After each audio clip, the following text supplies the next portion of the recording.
Let's talk about One Punch Man. It's easily one of the biggest anime to come out in years, right? But today, we're gonna look at it from an angle you might not have thought of before. We're gonna break down its totally unique, almost backwards story structure.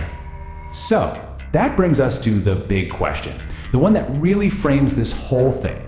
How on earth can a story about a guy who is already unbeatable from the very first scene, how can that possibly be a classic hero's journey? Well, believe it or not, the answer is yes, it absolutely is. But what makes One Punch Man so wild is that it focuses on the part of the journey that most stories just skip. It's the final chapter, the one we almost never get to see. Okay, so to really get what makes Saitama's story tick, we need to do a super quick crash course on the classic hero's blueprint. Let's talk about the monomyth, or as most people call it, the hero's journey. Now, you've probably heard of this. It was made famous by a scholar named Joseph Campbell, and it's this pattern you see in myths and stories from all over the world. It's basically a 3-act play that takes our hero from their normal, everyday world into some amazing adventure.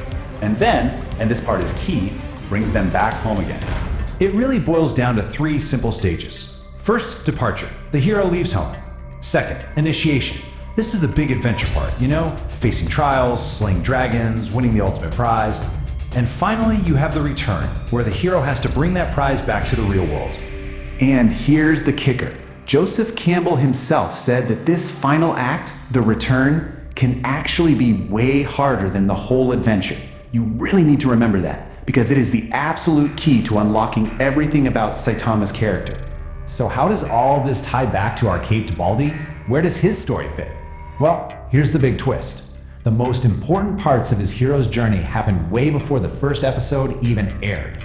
This timeline just lays it all out perfectly. Saitama's departure, that was when he fought Crablante and decided to become a hero for fun. His initiation, that was his absolutely brutal 3-year training routine. We see flashes of it, sure, but the main quest, that all happened off screen.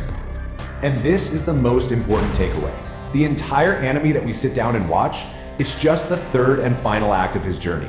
We are not watching Saitama become a hero. We're watching him struggle with what it means to already be the strongest hero alive.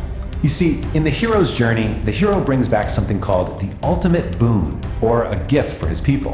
For Saitama, that gift is his god-tier strength. But the real problem is, how in the world do you use that kind of power in a society that has rent, bills, and supermarket sales? And that right there leads us to the real conflict of the show.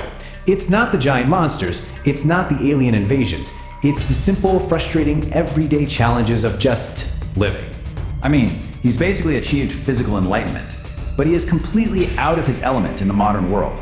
He doesn't know how to market himself, he's socially awkward, and he has no idea how the whole hero association bureaucracy works. He's a god who can't figure out the rules of mortal life. This comparison just says it all, doesn't it? This is his true kryptonite. He can obliterate a planet-destroying meteor with a single punch, but he can't kill one little mosquito. He can defeat the Deep Sea King, but he loses every single video game he plays against King. His ultimate power is totally useless against the small, annoying problems of day-to-day life. So what's the solution for a guy like him? Well, as this quote points out, he kind of accidentally becomes this reluctant guru. People like Genos, they're drawn to his incredible power, his ability to solve the big problems. But in return, they're the ones slowly teaching him how to deal with all the little ones. So when you really boil it all down, the true final boss in One Punch Man isn't some huge world-ending monster. The real battle is just fighting everyday life.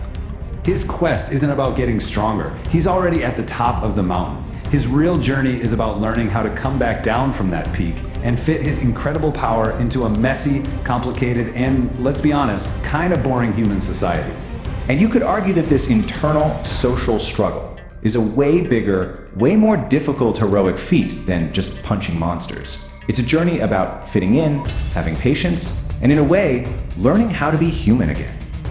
So I'll just leave you with this final thought, a question that kind of flips the whole superhero genre on its head.